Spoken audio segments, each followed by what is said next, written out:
Welcome to the Anti Optimist Therapist Podcast, where optimism and realism coexist. I'm April, a therapist who believes growth comes not from denying suffering, but from making meaning of it.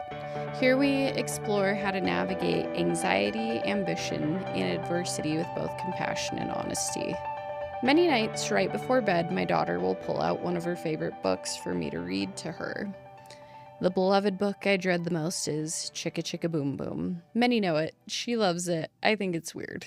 We've read it so many times I could recite it in my sleep. I can predict her giggles before they happen. I know which page she's going to turn slowly because she likes the picture, and I know which ones she'll flip past in a hurry. And still, she wants it again. Some nights my mind offers shortcuts. Pick a different one. Just skip tonight. She needs to get to bed on time. And sometimes, I'll be honest, I'm tempted. It's been a long day, I'm tired, there's a sink full of dishes waiting downstairs. Isn't there always? But I don't skip, because I value that time with her, because I value her, because I value reading, and I want her to love it, not just as a skill, but as a doorway into whole other worlds. A stress relief mechanism and a way to learn. So we read, not because it's efficient, not because it's new, but because I choose to. That is what committed action looks like in real life, doing what matters because it matters, even if there's no applause, no measurable result, and no guarantee that you'll feel like it. And I've learned this lesson the hard way through the days I didn't act. I've had mornings when I told myself I'd exercise later. Haven't we all? Then later it turned into after work, which turned into after dinner, which turned into tomorrow. On those days, it's not that I skipped a workout. It's that I skipped the chance to live a value I claim is important to me, my health. And here's the uncomfortable truth. Each time I make that choice, it's not neutral. It's a little erosion of trust in my own word. When I say I value health, but I don't make time for it, something inside of me notices. It's like making a promise to yourself and quietly breaking it. In the book A Liberated Mind, Stephen Hayes writes, "Do what matters because it matters, not to fix or prove anything." That's harder than it sounds in a culture that's built on performance. We're trained to explain ourselves. This makes me money. This makes me more productive. This will make other people proud. But what about the choices that only make you proud? The ones that no one sees, no one measures, and no one praises? What if worth it didn't mean noticeable? What if it just meant aligned? Sometimes for me, that's business. Showing up online when it doesn't feel natural to me at all.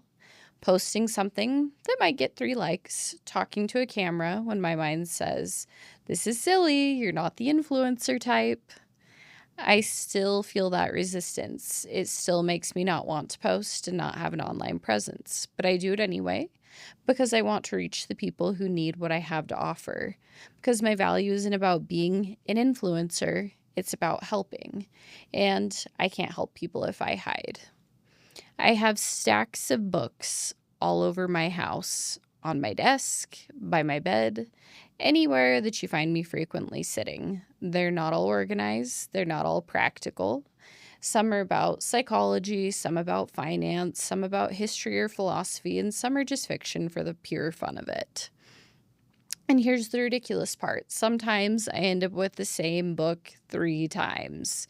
The Kindle version, the audiobook, and the paper copy. Not because I forgot I bought it, but because I want to be able to read it anywhere. In bed, in the car, at my desk.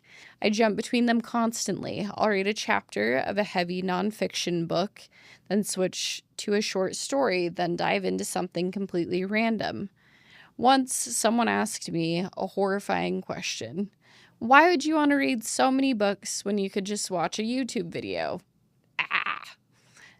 I felt horrified by that question because for me, it's not about efficiency. It's not about consuming the fastest content or mining for usable facts. It's about the act of reading itself. It's about getting lost in someone else's mind. It's about the feel of holding a book, the slow turning of a page, the way a sentence can catch you off guard and follow you around for days. And I don't need to justify that to anyone. I read because I choose to. Our minds will always have objections. It will say, this won't make a difference. You're not ready. What's the point? And if you wait for your mind's permission, you'll wait forever. Nietzsche knew this. He used to walk for hours every day, sometimes 8 or 9 at a time, through forests, across fields, past small towns. Not to check a step count. I don't think he had a Fitbit back then. Not to multitask with a podcast, but because it was how he did his deepest thinking. No one was live tweeting his walks. No one was applauding at the finish line, but for him, walking was a chosen ritual, a commitment to his own mind and values. Benjamin Franklin had his own strange ritual. He called it air baths. He'd sit completely naked by an open window each morning, letting the breeze wash over him. He believed it refreshed him for the day ahead. Plenty of people thought he was eccentric, but he didn't do it for their approval. He did it because it mattered to him. Sometimes values-driven action looks weird from the outside. Sometimes it doesn't make sense to anyone else, and that's okay. It's not for them. I think about David Goggins with this too. The man did 4,030 pull-ups in 17 hours to break a world record. What? He failed multiple times before he finally succeeded, had injuries, exhaustion, and pain. Can you imagine how torn up that guy's hands would have been? Ugh. Or how noodly his arms would have felt afterward? I'm not in for that kind of punishment. But he didn't keep going because it was comfortable or smart in a traditional sense. He kept going because he wanted to find the edge of what he could endure, not for attention, but for his own identity. It was his way of saying to himself, this is who I choose to be. So I want you to try this. Pick one thing today, something small but important to you. Read the book to your kid, even if you're tired.